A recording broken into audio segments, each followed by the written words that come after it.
Yes, yes, yes, yes, indeedy. What is up, everyone, and welcome to a very special edition of a video on my channel. I was about to say a very special edition of previews and predictions. We're not doing it this week because, I don't know, sometimes I feel like the international break is kind of boring. And all this Nations League stuff, though, I don't know, it's kind of cool, I guess.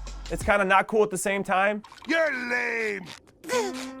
Lame? So I don't know, I just don't feel like there's a lot of juice on these international games. I'm sure there is, with some teams, countries, whatever, clinging on to their top spots in the UEFA Nations League, and the CONCACAF Nations League is starting for the first time. Anyway, we're doing a special Q&A, and I didn't tell you guys about this, and I probably should have, but it came to me and Mike K and Mikko as we were like, what are we gonna do instead of previews and predictions? Like, yo, let's do a Q&A. That would be cool. We haven't done one in a while. And so I went to Instagram. If you don't follow me there, at Jimmy Conrad. So I went on my Instagram stories and I asked for video questions. Also, before we get started, before I look at these for the first time, I'm a little nervous about what's coming, so it's an Ask Me Anything. It can really go any direction at this point. I'm wearing a Minnesota United kit, and I just wanted to apologize to them publicly that I'm sorry that I predicted them to get 11th. They got 3rd, and they are looking good going into the playoffs. They're hosting the LA Galaxy in the first round of the MLS playoffs. Given their record at their brand new stadium that I went to with my executive assistant, Jane, they should do the business against the Galaxy, but you can never count out Zlatan in big games. That's what I'm saying. I probably should do an MLS preview. Maybe we'll do that next week. Anyway, I just wanted to say I'm sorry to Minnesota. I should never have doubted you. You have an excellent team. I really love your kit, by the way. And I have an extra. You guys need to help me determine how I'm going to give that away. All right, let's get to these questions. Question time. Hey Jim, first time, long time. Two-parter. 1, use one word to describe Spurs this season, and 2, use 2 words to describe something about me that you miss. Wow. Okay, hold on. So use one word to describe Spurs this season. Crap. 2 words to describe something that I miss about producer Ben. Passive aggressive. Hold me back. I also miss his, I want to say steamy glasses. Can I say steamy glasses? Hey, hold me back, bro. Let me go, man. Let me go. Because when he got all upset when I was making fun of him or talking about how I was with his mom, like his glasses would steam up a little bit. Love you, buddy. How about that? Love you. Quick question. How can you develop a good footballing or soccer brain, even if you don't play the sport anymore? Love your videos and keep up the good work. All right, that's a good question. Very good question. So he says at the bottom of this, that you guys can't see, that he wants to go into sports journalism and sports communications as a major in college. And how do you develop your footballing brain and your soccering knowledge? I'm stealing that word, by the way. I mean, for me, Arsene Wenger's a great example. He didn't play at a very high level, and he ended up being a very good manager. Obviously, he's morphed into a bit of a meme here in the last, 5 years, let's say, but he's one of the most well-respected guys around, and he was just a student of the game. So as long as you're around people that are talking about it, if you're watching as much as possible, if you're asking questions of the right people, not only that, you're taking that step where if you see interviews, or if you hear from, say, Pep or Jurgen Klopp, really listen to what they're saying. You gotta cut through all their cliche crap and try to find out what they're trying to say at the meat of it. And then how does that really relate to what they're trying to do on the field? That's first. And then secondly, how they're trying to get their message across. And I say this from more of a sports journalistic perspective, because as you go down that path, you're gonna have to figure out how to create angles and form opinions based on, let's say, this limited information that you get from press conferences from coaches who are being very guarded. Yeah, it's important. I think especially in this new media, as I like to call social media, and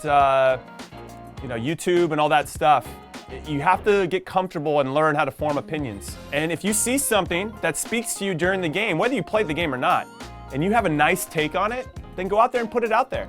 If you have an angle of storytelling that you think is really unique, go for it. I think that's the beauty of journalism and writing and creating, is that it's going to come from you. So first and foremost, it's already going to be unique, and then you just have to have a spin on it that may be a little bit different than everybody else, and hopefully that'll help you go.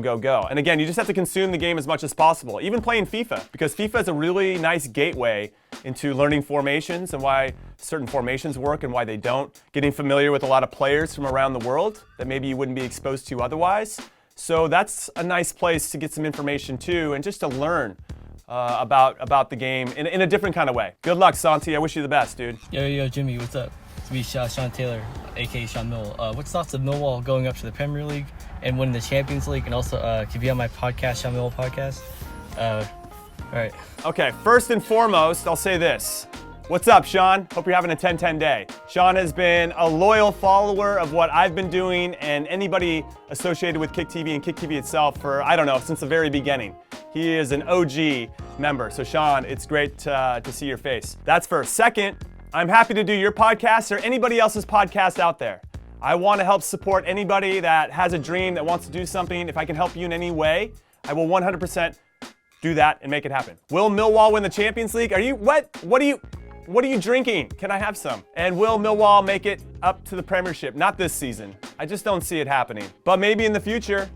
Maybe in the future. I wish you the best supporting Millwall, though. Big up, Jimmy. The best way to describe Jimmy. Hey, what's up, Jimmy? What's up? What's up, Jimmy? What's up, Jimmy Conrad? What's up, Jimmy? Well, Vincent, thank you so much for the big ups. Thank you for sending this to me. When I watched this, I had an incredible time in Mallorca. My family got to come. I got to meet everybody on the team, got to do a lot of fun stuff, and it was a big thrill for me and my family. And really, it's an honor to be working with La Liga this season. I still can't believe that it's real.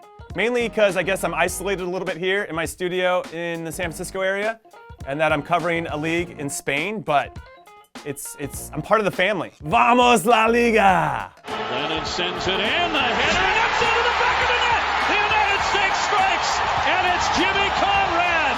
Jimmy Conrad finds the net, 1-0 USA! Oh my God. I love Joshua Nickel for this reason. Roll the clip. Lennon sends it in, the header, and it's into the back of the net! The United States strikes, and it's Jimmy Conrad! So how does it feel to score for your country?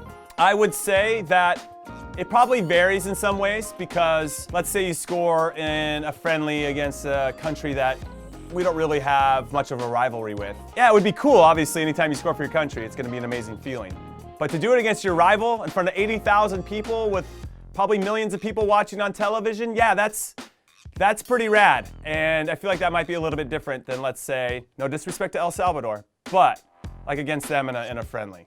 You know what I mean? I mean, with maybe 10,000 people in the crowd. To do it against Mexico, in that scenario, I also had my youth club coach in attendance, you know, somebody who saw me from the very beginning, who now pretty much saw me at my peak, doing my thing, and seeing how full circle that is and how much credit I owe him for helping me get there. That's pretty cool, all these little side stories to the big goal itself. I think the message that I would want you to take away is that, yes, I had that moment, and yes, I rolled that clip over and over and over, but I never would have been in that situation had I not put in the hard work. And that's the stuff that nobody ever sees.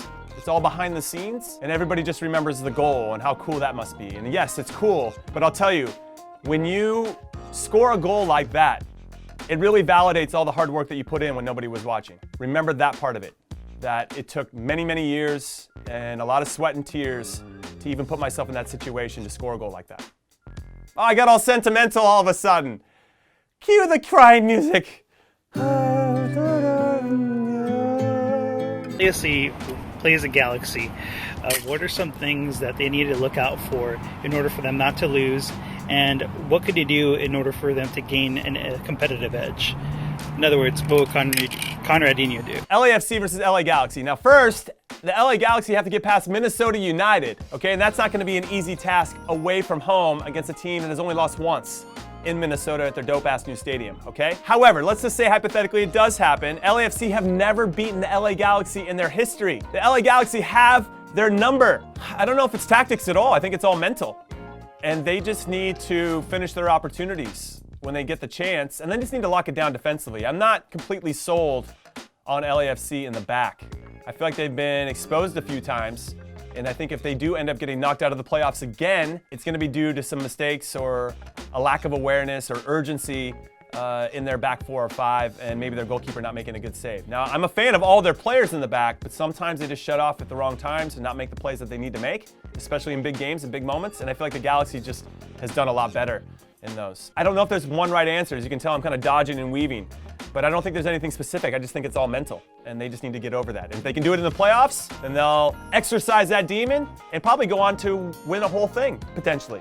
How good were you at soccer at the age of 16? How good was I at the age of 16? So at the age of 16, I didn't really think I was great. I wasn't as good as I thought I was. So I would go to the local school by my house and knock the ball up against the wall and try to juggle. And that's when I realized I wasn't as good as I thought I was, because I couldn't do the things that I thought I could do in my head. So I'd always go home and be like, I'll just play video games, man, it's easier than trying to actually get better. But I kept forcing myself to go out there, and then I slowly got better and better and better. So age 15, 16 were very pivotal years for me, because I was then making a decision that I wanted to get better at the game. So at age 16, I was still trying to figure out who I was, what kind of player I was, and who I wanted to become, and what kind of player I wanted to become. So it's a pivotal year, and everything is there for you. It's up to you to decide how good you're going to be. One question, he doesn't really have a video here, but his question is, how does it feel like being a professional football player? Was it stressful? Of course it's stressful.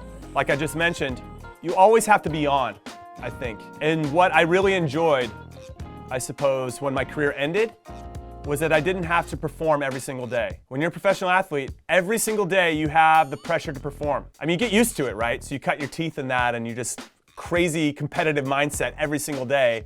And now that I have not been playing for a long time, I miss that. I miss being able to compete every single day and being able to prove myself every single day. Now I have videos and I have social media and I have other different metrics, I guess, in terms of competition, but it's much different. Anyway, I'm gonna end it here because I feel like I've done a lot of talking, but I want your thoughts on everything that I said. If you have anything to add, if you want to support each other with any insight that you have, please do it in the comments below. So I have an extra Minnesota United jersey to give away.